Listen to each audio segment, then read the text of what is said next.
भारत में विपक्षी पार्टियां अक्सर केंद्र सरकार को उकसाती रहती हैं कि क्यों नहीं लिया अब तक पीओके, कहाँ गई तुम्हारी 56 इंच की छाती और ऐसी बहुत सारी दूसरी बातें। और भारत सरकार के रक्षा मंत्री राजनाथ सिंह ने भी पीओके को लेकर कई बार बयान दिए हैं। Attacking Pakistan to get POK is not something that India is looking at. We don't have to go ahead and do it. We don't need to do it, is what the defense minister has said. बेशक ऐतिहासिक और कानूनी रूप से PoK Bharat का हिस्सा है, लेकिन हमें यह भी नहीं भूलना चाहिए कि पिछले 75 सालों से, यानी कि आज़ादी के बाद से ही वो पाकिस्तान के कब्जे में है। और दूसरी तरफ है भारत के नॉर्थ ईस्टर्न स्टेट्स, जहाँ पे सालों की उथल पुथल के बाद बड़ी मुश्किल से अब थोड़ी सी शांति लौटी है। यहाँ एक ज़रूरी बात यह भी है कि दिल्ली में बैठकर पीओके बहुत पास लगता है और नॉर्थ ईस्ट बहुत दूर, पर अभी भारत विरोधी सभी ताकतों का ध्यान नॉर्थ ईस्ट की तरफ ही है। 2020 के दिल्ली दंगों को याद करिए ज़रा। इन दंगों से जस्ट पहले अलीगढ़ मुस्लिम यूनिवर्सिटी में शर्जील इमाम ने एक भाषण दिया था और उस भाषण में चिकन नेक कॉरिडोर को काटकर भारत के पूर्वोत्तर राज्यों को अलग करने की बात कही थी। सुनिए ज़रा।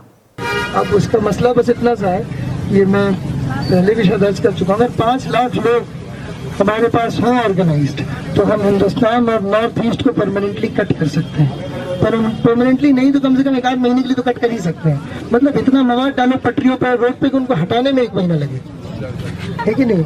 जाए एयरफोर्स से, असम को काटना हमारी जिम्मेदारी है।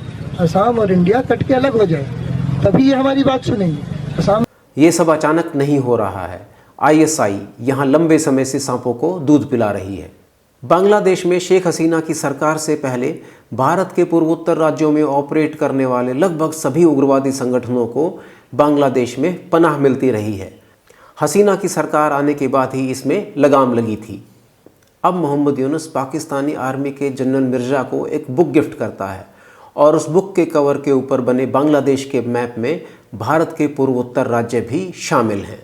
हालांकि दलील ये दी जाती है कि ये कोई एग्जैक्ट मैप नहीं है, ये तो एक आर्टिस्टिक इम्प्रेशन है, पर इसका इशारा आप समझ जाइए। कभी बांग्लादेश में बैन जाकिर नायक अब वहाँ का स्टेट गेस्ट बनने जा रहा है।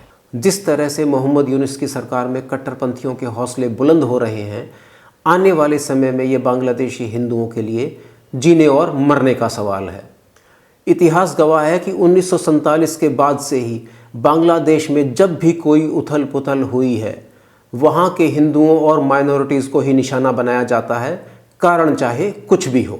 सारे चरमपंथी इस्लामिक संगठनों को लगता है कि यही एक मौका है, इसी अफरा तफरी में बांग्लादेश को हिंदुओं से और बाकी माइनॉरिटीज़ से खाली कर दो।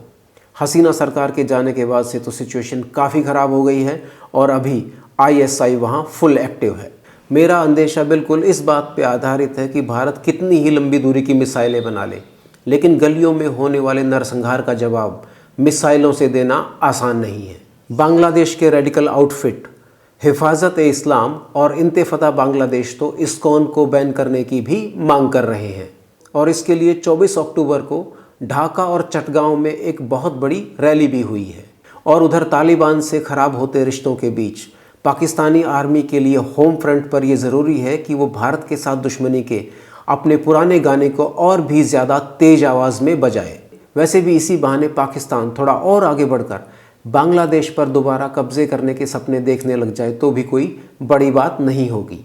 कट्टरपंथ की खेती के बाद जो भाईचारा तैयार हो रहा है वो भारत के हक में तो बिल्कुल भी नहीं है। और जब से अफ़गानी विदेश मंत्री मुत्तकी भारत आया है, 2 पार्टों के बीच फंसे पाकिस्तान को बांग्लादेश ही तिनके का सहारा नज़र आ रहा है।